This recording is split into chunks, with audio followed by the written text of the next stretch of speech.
Good afternoon and welcome to a very special midweek edition of Tower Casuals. I'm not saying what day it is because there's no guarantee this is getting uploaded as soon as we're done, but I am your host Josh, and joining me, as always, is our party cleric, our dungeon master, the healer himself, NerdGeneralist. Do I get a... Am I working towards a t-shirt? You might be. You might be. You are a fan favorite.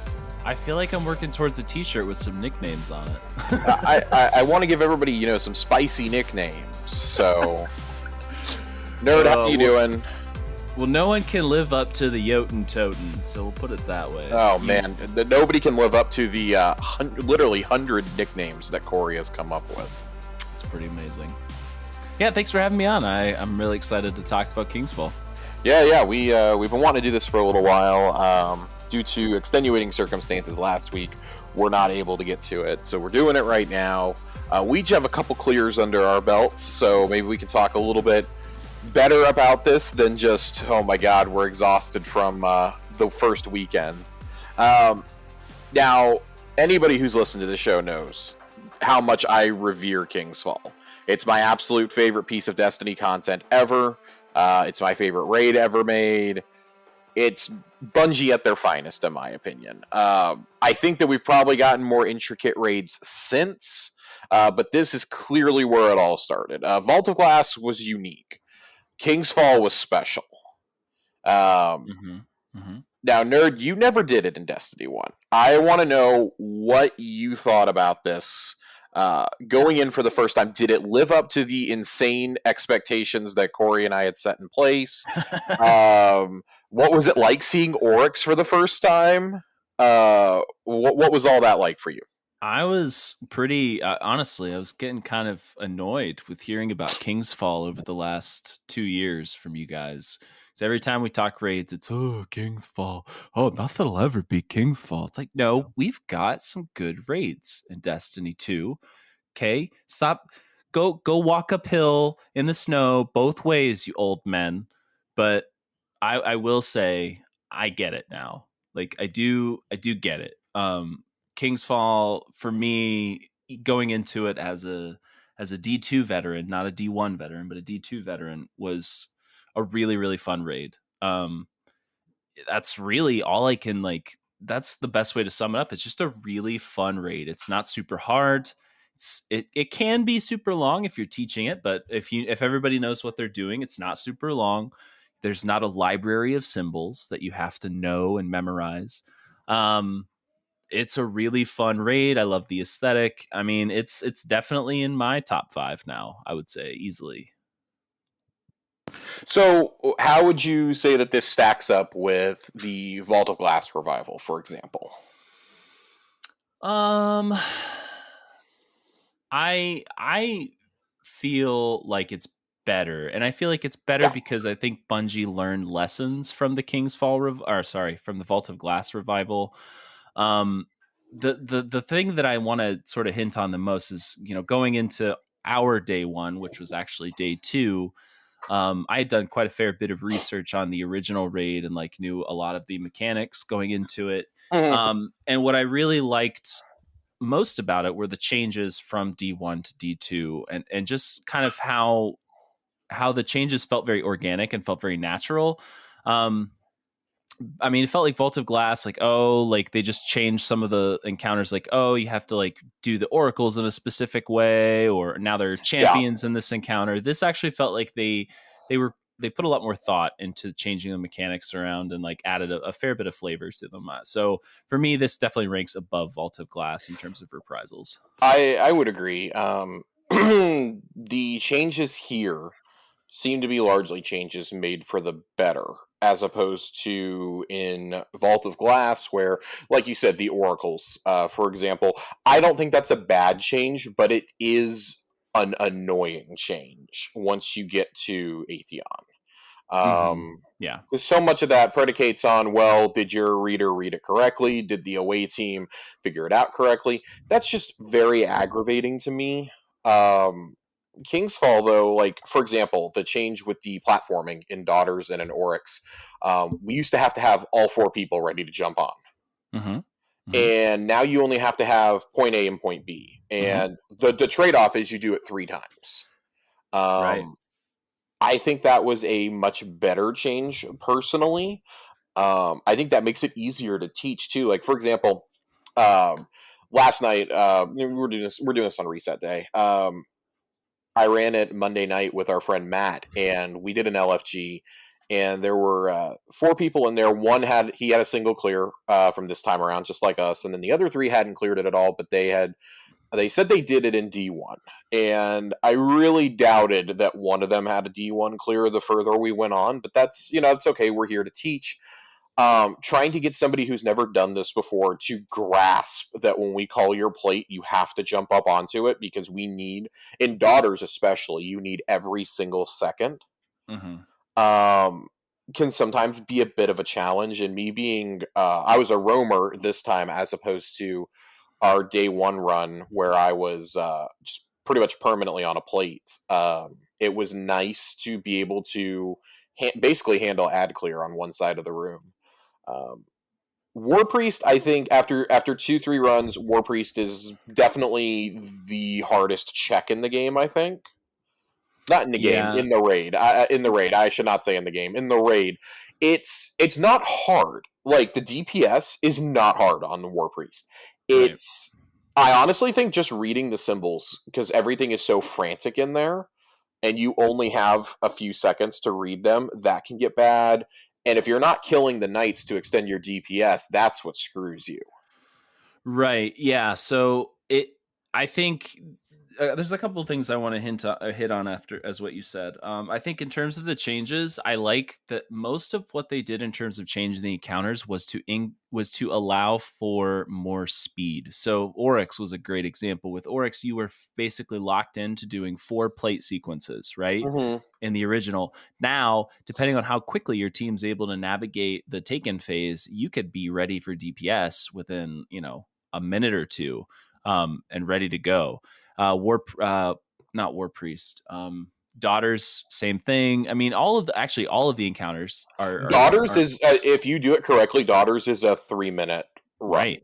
Totems was allowing the person with on the totem to actually rack up more stacks than just the 10 that you got by standing there in D1. It increases the speed of the encounters significantly, which I think if they hadn't made those changes, it would have felt like a slog. We would have felt like it was old and outdated. And that's part of what, Corey and I were looking forward to so much was we love Kingsfall. What's it going to be like with D2 mechanics and with the D2 sandbox? And it's like you said, I think they learned a lot from Vault of Glass, and it makes me very excited for Wrath of the Machine next year now.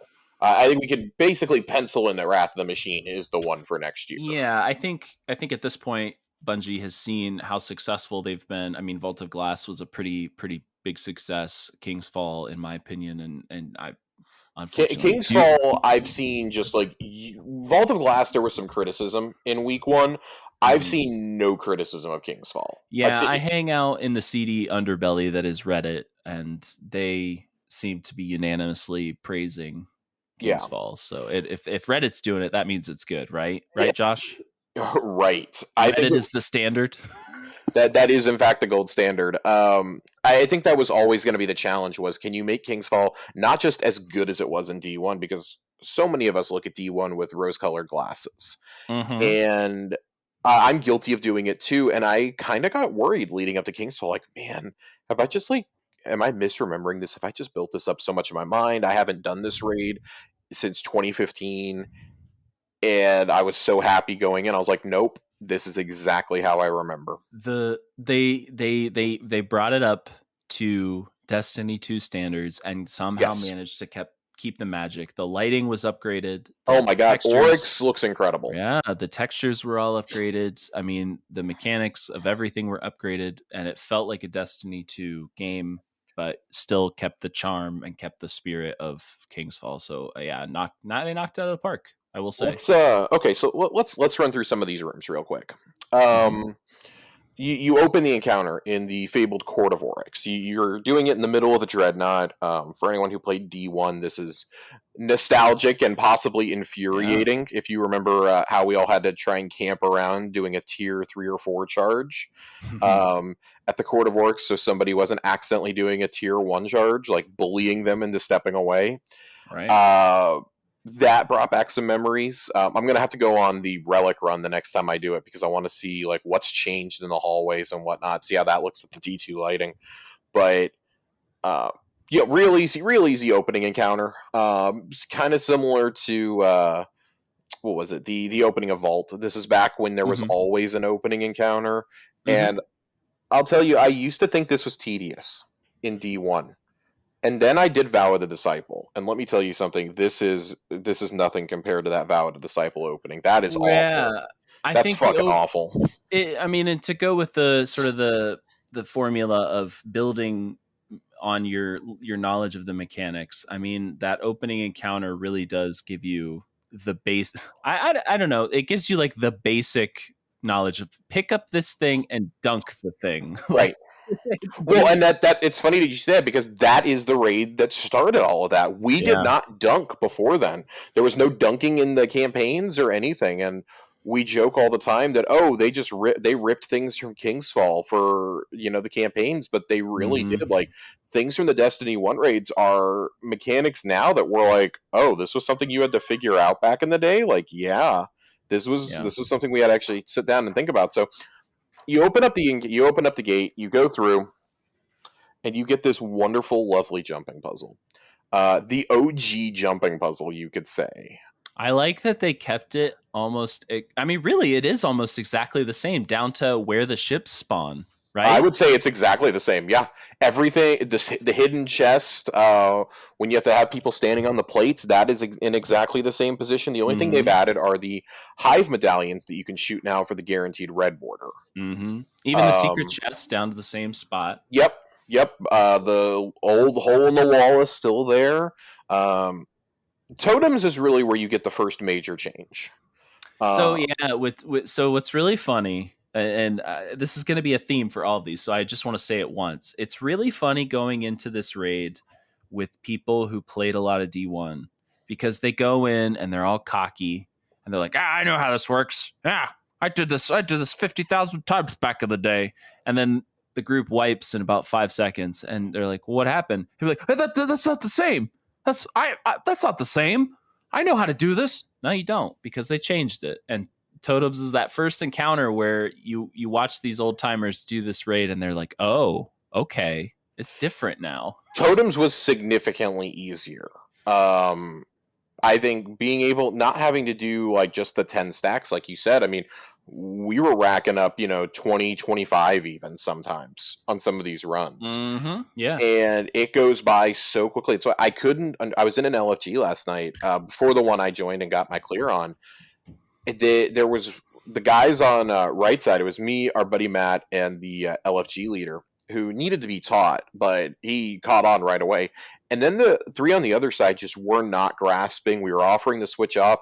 They were only getting a couple of stacks each time. Like they were having problems killing knights. Like this is, if you don't understand it here, you will understand it when you get into Warpriest. You have to be willing to change your loadout for almost every encounter in this raid.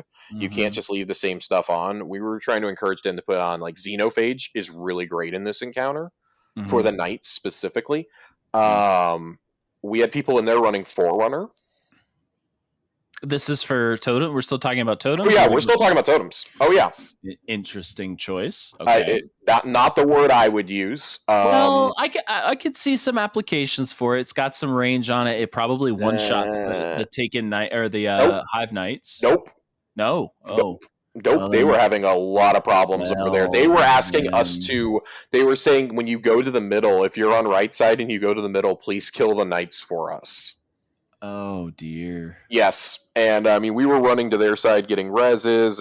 It was just bad. It's all around bad. But, like, if you can't grasp Totems, which I think is, as far as raid encounters go, is one of the easiest we've ever had, then you may have some problems. Like especially with the changes to totems, it's not bad. It's just teaching you a rotation, right? Yes. It's getting, because that's pretty much all Kingsfall is. It's your, rotating through a variety of roles, and if you've got to keep your cadence up, or else you're not going to make it. Yeah, you're gonna have a real bad time. But again, I really like Totems. Totems is a smaller encounter than I remember. I remember the trek, again, rose tinted glasses. The trek from the middle out to the far plate. I remember that being a lot further. I don't know if you're standing out on that totem, you got 2 or 3 seconds left on your timer. That sure feels like a long hike. Yeah, it gets a little rough. Come on, get here. So Warpriest, going in, I noticed that was the one that I felt like had changed the most from my perception of OG Kingsfall. And I know when we were watching the day one attempts, we were shocked at how many people were getting hung up there. I honestly thought Warpriest was going to be easy. I remember Warpriest being easy. It was not as easy as I remember, and it's largely due to the call-outs. But also, that's the first real, if not the only real DPS check until Oryx. Yeah, Warpriest is a tanky mofo for sure. Even using those linear fusions, which pump out a bunch of damage, he's got quite a bit of health. And on day one, I was watching a couple crews. He had even more health. It was pretty brutal. I was watching Gathalion on day one, and they were just hung up on Warpriest for quite a while. That seemed to be, it's funny, that seems to be a recurring theme, is like the first real DPS check seems to hold people up on day ones. So Atrax, the Templar, the Caretaker, and now Warpriest. That's not like overall shocking to me, but I don't know. I remember Warpriest being, I honestly thought Golgoroth was going to be the hard one for people, because he's a fucking tank. Well, I think he still is, but in terms of being a quote unquote DPS check, I mean, it seems like second real encounter is kind of where they start to draw that line for us. Yeah, like this is like your warning. If you're having problems with DPS here, go get better weapons, then come back. Which is weird though, because like I feel like Golgoroth, especially, and certainly Daughters is being a joke. Golgoroth, like, you have such a longer DPS window, and so like as long as you're not losing damage balls, there's going to be probably a couple balls references in this, but if you're not losing damage balls, you can stretch that fight out for enough time to really kill Golgoroth with bad DPS. Right. Golgoroth, I think, is more about knowing the mechanics. Warpriest is, you got to know the rotations. It's getting up to that left platform that really screws a lot of people, I've noticed. Can I give a couple pro tips? Yeah, sure. So in terms of reading the sequence, you don't actually have to read the sequence anymore. Whenever the sequence starts, you have your people on your outer 2 plates stand on your plates, and then the middle person steps on, steps off, steps back on, and boom, it'll just randomly assign the aura to a random person. Interesting. So you don't even have to read it. Also, with your Taken Knights, if anybody's struggling on those Taken Knights, the Knight's always going to spawn. The Knights are always going to spawn in the 2 locations where the last plate was, or what last plate was not. So if the person gets the aura on the upper left plate, the Knights are always going to spawn in the middle and the right side. Once you learn those 2 tricks, that fight gets a lot easier. Yeah, what I noticed doing an LFG group last night was that we had one guy in particular who was really struggling to kill his knight. And get his aura. A common struggle for sure. So like our person who dropped first knight always got it. He was on it, like one-shotting his knight practically. And we kept trying to give advice to the other guy, like, hey, here's what you should use. Hey, put on. I think our person who was one-shotting him was using Cartesian coordinate.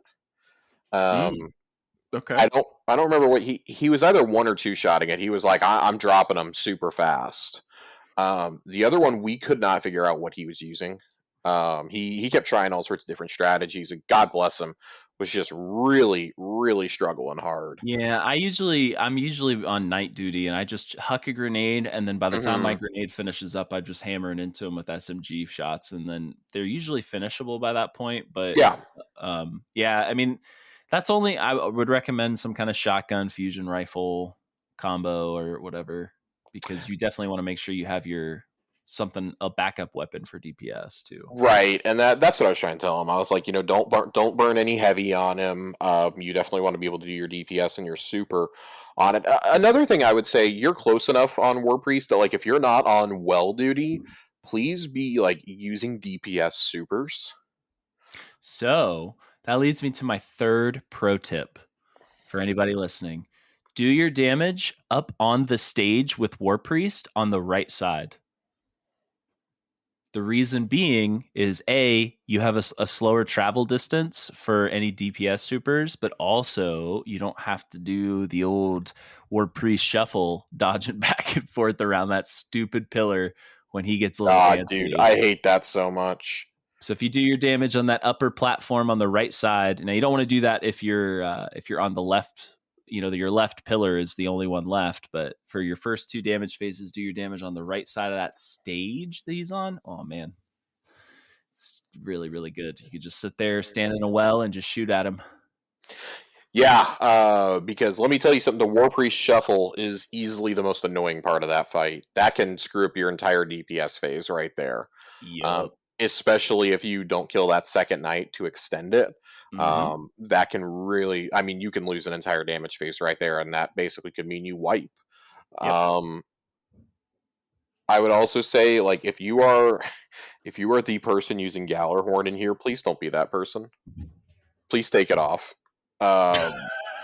Damn, brutal. I had to politely suggest it to the group we were running with last night because everyone had on linears except for one person who was running Galley, and let me tell you something. I'm the resident divinity runner. I had that on. I had my tether on. I had on my storm chaser. We wiped with only a smidge of health left on Warpriest, maybe less than a quarter. Mm-hmm. And we looked at the DPS at the end, and everybody, including me, was at 2.5 million or higher, except for the person running Galley, who was at a measly 700,000. It's funny for a Destiny 1 raid, like reprised raid, Gallarhorn being, the pinnacle Destiny 1 weapon, just doesn't feel super effective in a lot of these encounters, to be honest. I think that's very deliberately designed, though. Yeah, maybe. Because Kingsfall in D1 was very much built to where you could not use Gallarhorn. Right. They nerfed it into the ground, in fact, 2 weeks before Kingsfall. That's part of why Kingsfall in D1 was such a challenge, was nobody really knew what to use. Like, it was Icebreaker and LMGs for the most part in there. Mm-hmm. A lot of people used Thunderlord. I used Thunderlord for some ad clear in Totems occasionally. Yeah, I always use an LMG in there too. Yep. Let's move on. Let's move on to Golgi. Golgi is the one I think on our first run. That's the one that definitely got the best of me. Even though it's literally the exact same encounter. Not a single thing has changed from D1. It is definitely the one that I thought I remembered the best, and I had 100% remembered the layout of the room, but had forgotten some of the most basic parts of the encounter, such as like when you take gaze, you have to run behind the group. That was the one that hung me up, and now I'm like, oh my god, I'm such an idiot. This was such an easy encounter, Yeah, I mean, I don't know that I've ever really had a tough time on Golgoroth thus far, even with some like LFG groups that, are kind of underperformers. Honestly, as long as you're two people who know how to take gaze, it's not bad. Yeah, the thing of that is really just having people with gaze and having people just get the hell out of the group with the unstable light debuff, which is always fun because you get to see who messed up. Because they're always the last person alive. But yeah, I mean, Golgoroth really wasn't that bad. I mean, it's a fun fight. It's fast paced, but I mean, I've never gone to like long drawn out attempts at it. We always just outside of Oryx, it might be the longest encounter in the raid. Yeah, it's definitely a long one, and I think that's why it's so easy. Why it feels easy because you have a lot of time to do DPS, and like you can push it to 3 or 4 damage phases, and as long as you can have people consistently doing damage and landing those unstable explosions, I mean, it's not that bad, really. Yeah. Yeah, Golgoroth is not that bad. You can use just about whatever you want for DPS. I think most of our guys were using linears. As person who Lament. takes gaze, I was running around dropping tethers whenever I could for them. Can we use Lament, Josh? Can we use Lament to do damage on Golgoroth next time? I hate you so much. I kind of do want to try the Warpriest strat with Lament just to see how it works. All right, I'll hold. I mean, we got a run scheduled this evening. We can make that happen. Okay, I didn't say I was ready to do it tonight, but one of these days I would be interested in trying that strat. Daughters is an absolute joke. Oh, you're gonna skip. You're gonna skip the reprised wall of. Okay. What are we calling that? Are we being safe for work on this? No, it's the wall of dicks. It's the wall of dicks. Everyone knows what we're talking about. I always thought it was a joke, right? When I heard it, heard people calling it that, and then like hearing people who I'm not friends with, be like, "Oh yeah, this is the wall of dicks." I'm like, okay, it's a real thing. Yeah, it was dubbed that from the very beginning because I mean, it's always fun the people who have never done it before, the veterans kind of like standing back and making an excuse. Oh, I need to take a phone call real fast or something, and watching everybody go ahead and just get yeeted off is the funniest fucking thing. It never gets old. Yeah, you guys wanna go grab the triumph for this challenge? Go grab Toland real quick. Oh my god. Dude, yeet. And it doesn't help that they literally they look like some sort of like hive dick on top of that. Like it's bad.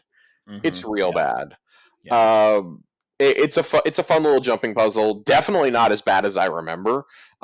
We've done way worse. If you ever did Whisper of the Worm, you've done worse. Right. Yeah.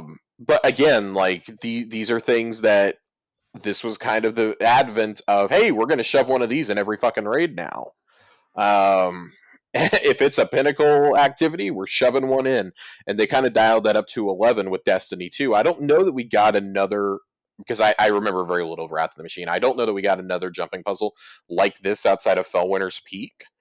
But that was at least in a social space. This being in a raid, there's a secret chest hidden in. There's 2 chests actually. There's a secret chest and there's the Touch of Malice catalyst hidden in here. It's just it's kind of wild. I still enjoy it a lot. It's shorter than I remembered too. Yeah. Stoppies make it an absolute joke for hunters. You basically jump through the whole thing with no problems whatsoever. It's very funny watching certain classes struggle with it, though. I was particularly enjoying watching a Warlock struggle last night, and I was just like, oh, this should not be hard for you. Heat rises, man. Heat rises. Listen, Warlocks don't struggle. We just make everybody else look good. That's our goal. I mean, I had time to go to the bathroom and get a snack while this person was trying to get up like the last third of it. So that's pretty disappointing. It was very disappointing. I felt embarrassed for them. It was no longer you're embarrassing us in front of the wizards. It was you're embarrassing us in front of the hunter. Right. Daughters, like we said, Daughters it's a joke. It's an absolute joke of an encounter. I can't believe that it's counted as its own in a reprised Destiny 2, but I guess it's because they wanted to keep it with the 5 encounters that were in D1. It's a great farmable encounter if you're trying to get rolls on weapons. It's excellent. That's what you want. It's got the most, I think, weapon drops of anybody in the loot pool, and it's obviously the quickest. So yeah, I would say we really need to focus too much on that one. It's just so fast. Gallarhorn, man, Gallarhorn. Yep. Yeah, no, don't use Wardcliff. All you kids out there using Wardcliff, and then make sure you dunk the brand on the knight or the daughter who is not glowing. That gives you a little extra boost of time before the next wipe mechanic starts up. That's a pro tip. Yeah, I think like each of us used like 3 galley rockets on each daughter. I do remember I shot my tether off when we were at the first one and just watched her health go doop. Yeah, they're It jokes. just disappeared. You single shot tether, it just disappeared. The first, as soon as the rockets started hitting, she was dead. Let's talk about Oryx. The man Oryx, himself. the man, the myth, the legend, the Taken King has risen again. I don't even think we need to spend too much time on Oryx. His encounter is largely straightforward, pretty much the exact same mechanic as Daughters, except for when he does his stupid little thing after you've done DPS. So after you've been shooting into his chest, he does either bombs or the Thunderdome. Mm-hmm. Bombs is absolutely the thing that I still remembered 7 years later because it was Mm-hmm. much more terrifying in D1. We didn't have as good of lighting, so it just literally looked like bombs were going off all around you. Right. So running in circles around the pillars clearly still a strategy. And then since I was a floater, I got the experience of running up and down Main Street last night. That was terrifying. Yeah, you're gonna die a lot easier as a floater in doing that for sure. There was one point Matt and I collided in midair as one was going off, and we were like, "Oh no!" And we both somehow lived. But like they'll activate them in midair over you if you're jumping, things like that, because that's what you want. You want to be constantly jumping around if you're running up and down the middle. My Thunderdome. Oh, go ahead. Oh, I was just gonna say my thoughts on the Oryx fight. The So I'm gonna compare it to a fight that is like most people probably wouldn't, but I liked the Oryx fight for a reason I couldn't really think, like I couldn't really understand. Mm-hmm. And what I would compare it to is the last fight of Scourge, and here's why. Um, it's a set piece, like it, it's so cinematic in the way that the fight works and like what's happening. You got giant Oryx, he's moving around the map. There's no like symbols necessarily that you have to focus on. Like you don't need to have this like memorized knowledge. All you literally have to do to do the Oryx fight well is just like be on top of your game and have situational awareness and just like adapt to what's happening around you. And that reminded me of the way that the that the Scourge fight against, what was the boss of Scourge of the past? The big red boss. Insurrection Prime. Insurrection Prime kind of works, and that like you're literally just like adapting to like what's around you and like what's happening, and it's just like go go go, action action action until it's over. And I really enjoyed it. I mean, it's nice. It's a nice contrast to like Vow, where you have to memorize a bunch of symbols and find a bunch of symbols, and everybody's got to call out a bunch of symbols. This isn't that. It's literally just action. You're just like literally killing stuff, jumping on things, and just making sure you're covering all your bases. And for me, that was a nice change of pace. Yeah, it's funny. Like of all the raid bosses that we have in D2 right now, from the Sanctified Mind and Riven and Atheon and Rolk, I actually think that Oryx is probably the most straightforward of any of the boss encounters. Mm-hmm. And that's not a bad thing. Like it's Taniks might be a little more straightforward. There's that's fewer true. mechanics going on. That's true. But I mean, and that one can get botched if it's true too. if your suppressor isn't like if your suppressor or your operator aren't on their game, you can get pretty screwed. Yep. Other than that, I would definitely agree. I think the tornado around him is just such a oddball. Like we've died weirder ways than to that. I like that there's like little mini encounters almost in it. Like the Thunderdome thing is kind of hilarious. Like that's definitely a callback to the end of the D1 campaign, because it's the exact same fight that you do in the Taken King when you quote kill Oryx in the physical realm. That's the exact fight. So to see that they kept that in here was pretty nice. I had wondered if we would get something like that, or if they would change up the final fight a little too much. Overall, though, I mean, I think the raid it's great. It's very faithful to the original while still having that Destiny 2 spin on it. But let's talk these weapons real fast. So the one we have to talk is Touch of Malice. Touch of Malice is a raid drop now. It's not a quest exotic like it was. Like that was one of the bragging rights of D1 was getting Touch of Malice, because you had to run Kingsfall in order to get all of the You had to run it fragment. Twice, right? I think so. I think you Yeah. had to get all the fragments, then you had to run it again. Yeah, I think so. So that was a whole that was a whole thing right there, because there were some fragments that were hidden in Golgoroth's maze, for example, hidden by the secret chests and things like that. So like if you weren't out there exploring, you weren't going to find it. Like that was the first thing in Destiny where it was really like, oh, you have to go search for this stuff. And it took forever to get internet guides up and going for that. So that was pretty cool. Both that and Sleeper Stimulant were kind of like that. I'm glad to see that it was brought back. A little bit bummed that this wasn't a quest, just as an homage to its original way of earning. And because I think the community has become increasingly more vocal about wanting, and not all of them, but the occasional quest-based raid exotic. Yeah, I've already submitted to the fact that I'll probably never get touch just because my RNG is absolute garbage. It's funny, like Bungie gave us all Divinity as a raid quest and saw that we liked it and then went, well, we're never doing that again because we gave them too useful of a weapon. I think they're afraid of doing it if it could potentially break the game, and as we get deeper and deeper into the game, the exotics have to get wackier, right? And Touch of Malice is one of those that in D1 especially was able to break the game. And now with the abilities in D2, like particularly with the Rift ability from Warlocks, I think if they're not careful, certain fragments in the future, fragments or aspects, could 100% break that gun. We're already seeing it happen with the Quicksilver auto rifle from the Lightfall pre-orders. Oh, you mean Telesto too? Yeah, Telesto too. I think they were really afraid, and I'll be honest, like that was part of my thing with it was, oh god, is this gun going to be completely and utterly broken when you go in there? Like something like something like Lorelei, where you can just like perpetually like not die. Is this gun gonna be too OP? Yeah. I don't know if Touch of Malice will ever be that OP. But we can do a whole episode on that. So Yeah.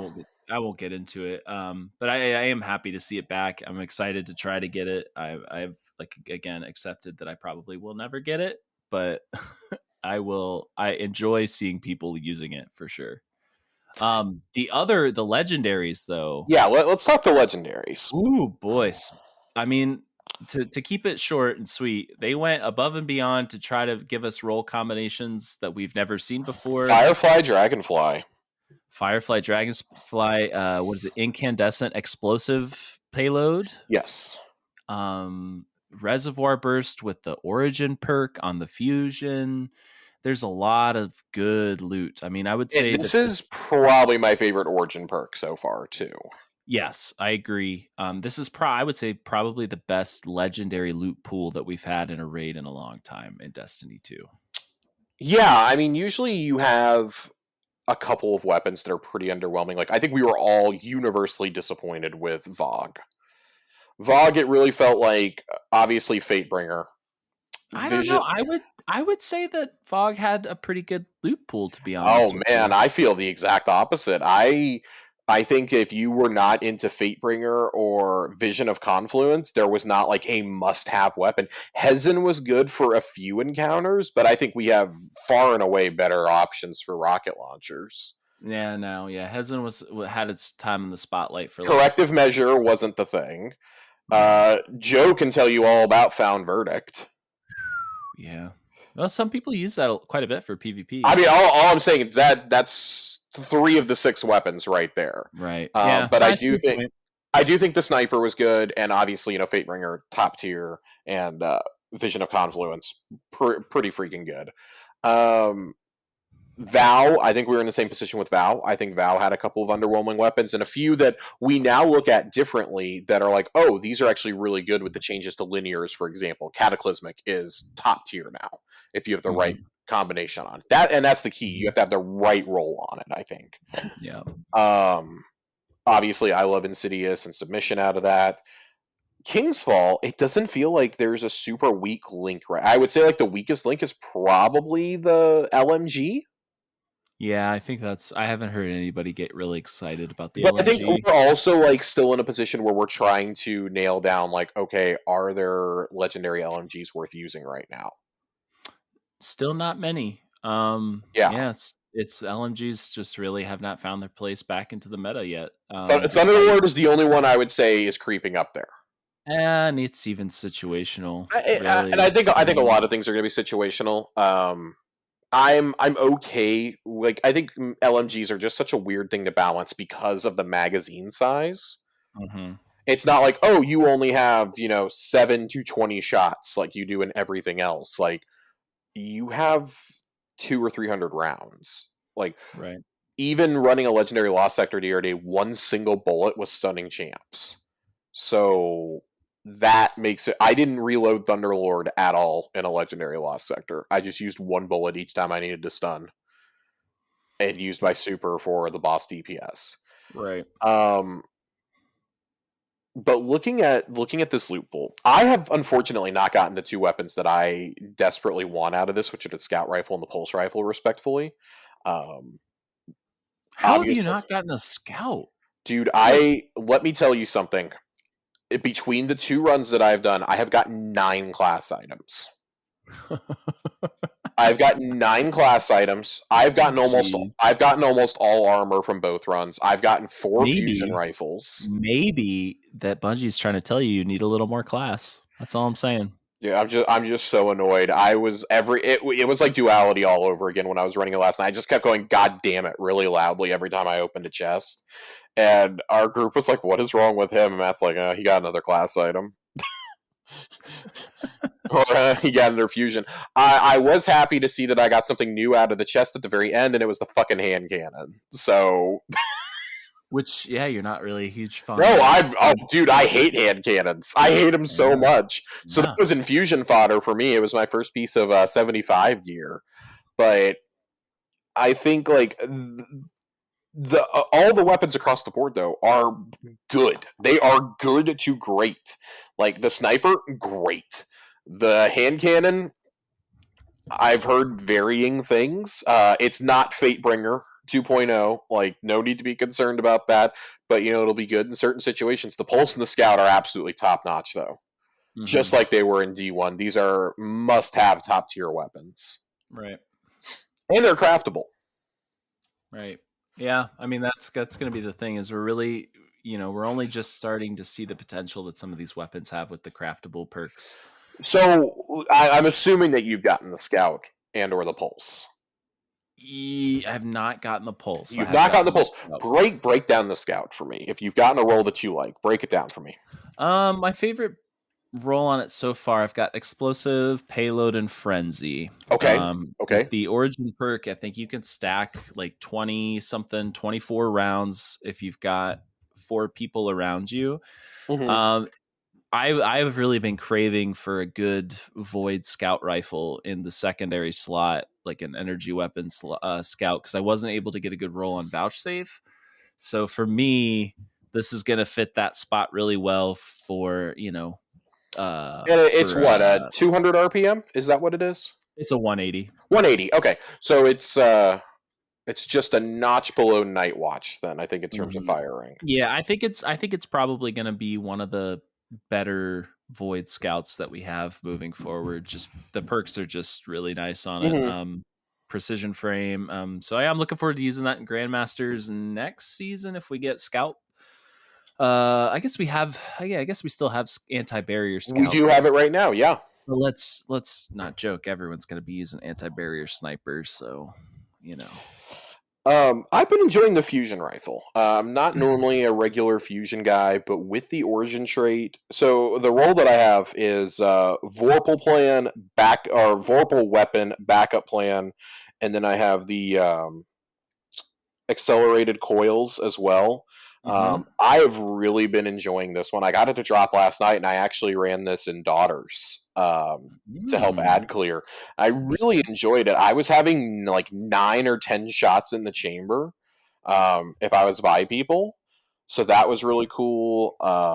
So having reservoir burst on that, you could have like 9 or 10 shots in the chamber, all that have reservoir on top. Jesus. So it's insane. It was very fun. I enjoyed it. I still don't know that I'm like in love with it because for me, using a regular fusion rifle is just it's such a situational thing. I don't like running regular fusion rifles. That's part of why I was so attracted to Jotun. It's because it didn't Mhm. act like a regular fusion rifle. No, you're Um, attracted to Jotun because you're a troll at heart, I am a troll at heart. We all know this. and I so Jotun is I the ultimate troll weapon. it is the ultimate troll weapon. I really enjoy it though. I have a couple rolls on the sniper. Haven't really played with it too much yet. Um, I have Yeah, firing neither line have I. osmosis and I have vorpal osmosis. Not really like hot on either of those rolls, frankly. Yeah, I haven't really had a chance to play around. I definitely want to get some good stuff on the sniper. I do think I have a couple red bars already unlocked there, so I will potentially craft one at some point, but it's pretty low on my list of priorities, I think. Yeah, if I was gonna, I would say at this point, if I was gonna craft anything from the raid, it would be the scout and the pulse in that order. Yeah, that's what I'm aiming for, I think, to start with, but I have to actually get the pulse first, which is Same here. I do like though that the end chest does return the mechanic from Rolk where you can buy one red border a week. Mhm. I do enjoy that because let me tell you something. I haven't seen a fucking red border in this raid yet. I'm convinced they don't exist. I'm trying to see what my current I actually have the game kind of open here. I think I've got let's see. Look at patterns here. On the scout, yeah, I've got 2 on the scout. I don't know. 1 on the fusion. I think that's it. Maybe 1 on the sniper rifle. That's all I've got unlocked so far. Well, must be nice. Well, Uh, you'll get Touch of Malice 6 months before I will, so I'm not God, worried one about can it. only hope. Let's talk one final thing. Let's talk the armor. The armor Okay. largely carried over from D1. It is not the Age of Triumph armor. I don't know why people were expecting it would be the Age of Triumph armor after we didn't get that in VOG. But what amuses me the most is, do not get me wrong, I think the Age of Triumph Kingsfall armor is probably my favorite Destiny 1 set ever. Mhm. I do not understand the people who have been the loudest about wanting us to leave everything behind, like we need to just get rid of the stuff from the past, are also like, but wait, hold up, give me all of my Destiny 1 Age of Triumph armor. And it's like, wait, you just said you're tired of them reusing content and reskinning things, and y'all are the same people crying about reusing a Mars Lost sector right now. Right. Like, okay, Yeah, which one's it going to be? Y'all didn't cry when the Trials armor from D1 was brought back for year 1 of Trials. yeah, I don't really have any thoughts on the armor situation. I didn't play the game originally, What do so you think about the base? What do you think about the set that we get for Warlocks? I think it looks cool. I like that it looks like I went and yanked it off an enemy from the raid, which is always a cool thing, and really follow like it's a common MMO trope. Hmm. Your raid armor is always has some kind of theme that fits the raid. Um, yeah, it looks cool to me. I think the Warlocks definitely got the better set this time around. I don't really care for the Hunter set at all outside of the helmet. I just think it's like, oh, this is kind of basic compared to like some of the more extravagant sets that I've gotten, like bone theme sets that I've seen Hmm. in game. I mean, even compared to like last season's Reaper armor, I feel like it's largely a step down. But Yeah, I think there's an opportunity here to say, okay, your first run through Master, we're going to give you a set of armor ornaments that is the Age of Triumph. For your first clear through Master, I think it would incentivize people to actually go do it because I don't think that like Master level weapons is necessarily going to get a lot of people in there.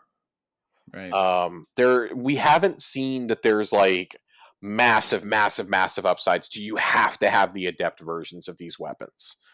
I like with well not particular with Kingsfall, but like with VOG, with Vow of the Disciple, I don't really see that there was, and even like in Nightfalls, there's not like a huge need to like go get the adept versions of things. They're there Yeah, if you want them. Like if you want like that extra tiny bit of boost, like if you're going for a day 1 clear, you probably want that shit. But other than that, like you don't actually need it. Yeah, I would agree. It really is just going to kind of depend on how the meta swings. If something, in here becomes a meta item, like if Hmm. there were an LFR with firing line right now in Kingsfall, I would probably go back in there and try to get one just for, so you can toss adept the big one spec on it. But Yeah, I guess you're right. You're right. It's just like I look at something like Adept Reeds, which let's be honest is probably the best adept weapon in the game that you can currently earn, I should say. mhm. Even slapping Adept Big Ones on there, you're still being outclassed by Storm Chaser and Taipan.